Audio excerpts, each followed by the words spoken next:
السلام علیکم دوستو، ایک نئی ویڈیو کے ساتھ تو چلو کہانی شروع کرتے ہیں۔ دوستو، کاشف 12 سال کا لڑکا تھا۔ شرارت پر وہ اکثر والدین اور دادی سے ڈانٹ کھاتا۔ اس کی بہن عائشہ اس سے 1 سال بڑی تھی۔ کاشف کی پھوپھی دوسرے شہر سے اپنے بچوں شان اور فائزہ کے ساتھ ان کے گھر آئی ہوئی تھی۔ وہ دونوں بہن بھائی کاشف اور عائشہ کے ہم عمر تھے۔ ایک دن بچوں نے دادی سے کہانی سنانے کی فرمائش کی تو وہ راضی ہو گئی۔ شان بولا، نانی کوئی بھوت کی کہانی مت سنائے گا، مجھے بڑا خوف آتا ہے۔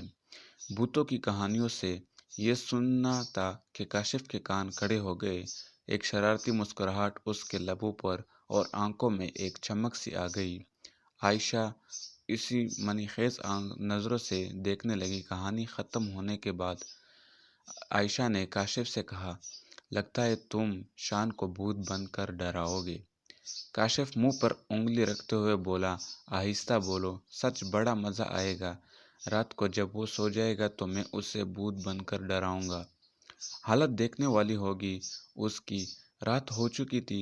کاشف اور شان الگ کمرے میں سو رہے تھے۔ شان کے سونے کے بعد کاشف اٹھا اور چپکے سے باہر جا کر اس نے بھوت کا گیٹ آپ اختیار کیا۔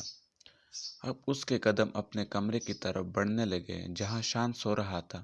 کمرے میں مدھم روشنی تھی۔ کاشف آہستہ آہستہ قدم بڑھاتا ہوا شان کی طرف بڑھ رہا تھا۔ اس نے دیکھا کہ شان چادر اوڑھے ہے، خبر سو رہا ہے۔ اس سے پہلے کہ وہ چادر ہٹا کر شان کو ڈراتا، اچانک کسی نے اس کے کندھے پر ہاتھ رکھا۔ کاشف نے جو گھوم کر دیکھا تو اس کی روح فنا ہو گئی۔ علیزہ اور فائزہ دادی جان کے کمرے میں تھی۔ عائشہ جاگ رہی تھی۔ اسے معلوم ہوا تھا کہ کاشف شان کو بھوت بن کر ڈرائے گا۔ ابھی تھوڑی ہی دیر ہوئی تھی کہ اچانک عائشہ کو کاشف کی چیخ سنائی دی۔ اسی دوران فائزہ بھی اٹھ گئی اور مسکرانے لگی۔ اسے دیکھ کر عائشہ کو بڑی حیرت ہوئی۔ تم کیوں مسکرا رہی ہو؟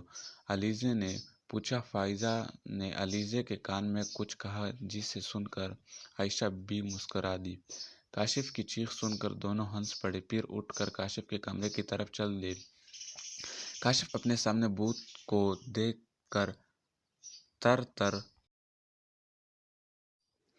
کانپ رہا تھا۔ اچانک کمرے کی لائٹ جلی تھی۔ عائشہ اور فائزہ نے دیکھا کہ کھڑکی میں سے کالے رنگ کی کوئی چیز نیچے گری ہے۔ وہ دونوں کمرے میں پہنچے تو کاشف کی حالت دیکھ کر ہنسنے لگے۔ انہیں ہنستا دیکھ کر کاشف بولا، یہاں میری جان پر بنی ہے اور تم ہنس رہی ہو؟ فائزہ قریب آئی اور بولی، ارے وہ بھوت نہیں تھا، شان تھا۔ کیا شان؟ وہ حیرت سے بولا۔ عائشہ نے بتایا، ہاں مجھے فائزہ نے سب بتا دیا۔ دراصل جب تم شان کو ڈرانے کا منصوبہ بنا رہے تھے تو ان دونوں نے سن لیا اور سوچا اس سے پہلے تم شان کو بھوت بن کر ڈراؤ، الٹا شان بھوت بن کر تمہیں ڈرا دے گا۔ لیکن شان تو سو رہا ہے۔ اس نے حیرت سے کہا، ارے نہیں، یہ تو تکیے اسی طریقے سے رکھے ہوئے ہیں جیسے کوئی سو رہا ہے۔ یہ دیکھو تکیے ہے۔ یہ کہہ کر فائزہ نے جیسے ہی چادر ہٹائی وہ چیخ پڑی۔ شان وہاں گہری نیند سو رہا تھا۔ چیخ کی آواز سن کر دادی جان بھی نیند سے بیدار ہو چکی تھی۔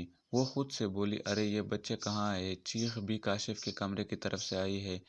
کچھ تو گڑبڑ ہے، جا کر دیکھتی ہوں۔ یہ کہہ کر انہوں نے اپنی تسبیح اٹھائی اور کاشف کے کمرے کی طرف چل پڑی۔ اگر شان سو رہا ہے تو پھر وہ کون تھا جو فوراً ہی غائب ہو گیا تھا؟ عائشہ خوفزدہ ہو کر کہا۔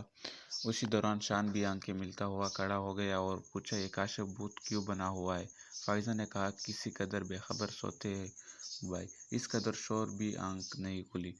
شان نے کہا، ارے مجھے لگا کہ یہ شور خواب میں ہو رہا ہے۔ اب کاشف کی سمجھ میں آیا کہ وہ اصلی بھوت ہی تھا۔ اسی دوران گھر کے باقی لوگ بھی اٹھ کر وہاں پہنچ گئے تھے اور انہیں بھی ساری صورتحال کا علم ہو گیا۔ کاشف کے ابو نے کہا، کہو برخوردار، اب کوئی شرارت کرو گے؟ اصلی بھوت تمہیں شرارتوں کی سزائیں دینے لگا ہے۔ لیکن عائشہ اور فائزہ کے آنے سے وہ غائب ہو گیا۔ اب کوئی شرارت نہ کرنا۔ کاشف اپنے کانوں کو ہاتھ لگا کر بولا، میری توبہ ہے جو میں نے آئندہ کوئی شرارت کی ہو۔ دادی بولی، ہماری بات تو تم مانتے نہیں تھے۔ بھوت کی بات فوراً مان لی۔ اچانک شان چیخا، بھوت کہاں ہے؟ یہ کہہ کر کاشف خوف سے کانپنے لگا۔ اسے کانپنا دیکھ کر شان زور زور سے ہنسنے لگا۔ یہ اب تک پتہ نہیں چل سکا کہ غائب ہونے والا اصلی بھوت تھا یا کوئی تیسرا کردار تھا۔ دوستو، اگر ویڈیو پسند آئی ہو تو ویڈیو کو لائک کریں، شیئر کریں اور کمنٹ کریں۔